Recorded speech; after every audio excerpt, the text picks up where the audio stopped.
Je vous amène au Brésil à la découverte d'un homme, d'un père, d'un sage, mais aussi et surtout d'une légende. Pelé, roi éternel du football. De son vrai nom, Edson Arantes do Nascimento, Pelé est né le 23 octobre 1940 à Três Corações, ce qui signifie en français la ville aux trois cœurs.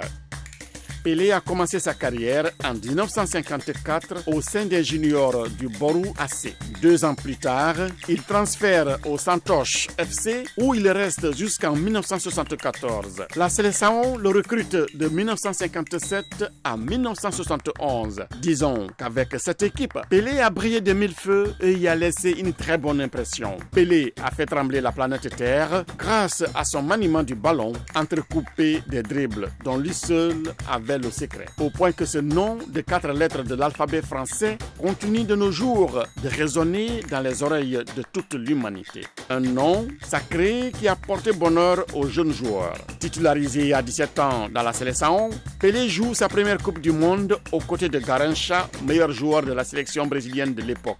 En finale du Mondial 1958, le Brésil remporte face à la Suède, pays hôte, battu 5-2 avec un doublé de Pelé. Au cours de ce championnat, le roi Pelé a inscrit 6 buts en l'espace de 3 rencontres. En quart de finale contre le pays de Galles, que le Brésil bat 1-0 avec l'unique but de Pelé. En demi-finale contre la France, le Brésil l'emporte 5-2 avec un triplé de Pelé. En 1962, le Brésil rafle son 2e trophée mondial face au Mexique battu 2-0 au Chili avec un but de Pelé. Depuis, l'évolution de cette icône ne s'est plus jamais arrêtée. C'est ainsi qu'en 1970, le 3e sacre du Brésil intervient lors de la finale contre l'Italie, défaite 4-1 avec un premier but inscrit par Pelé. En 1971, Pelé prend sa retraite internationale et s'en va aux États-Unis où New York Cosmos le récupère.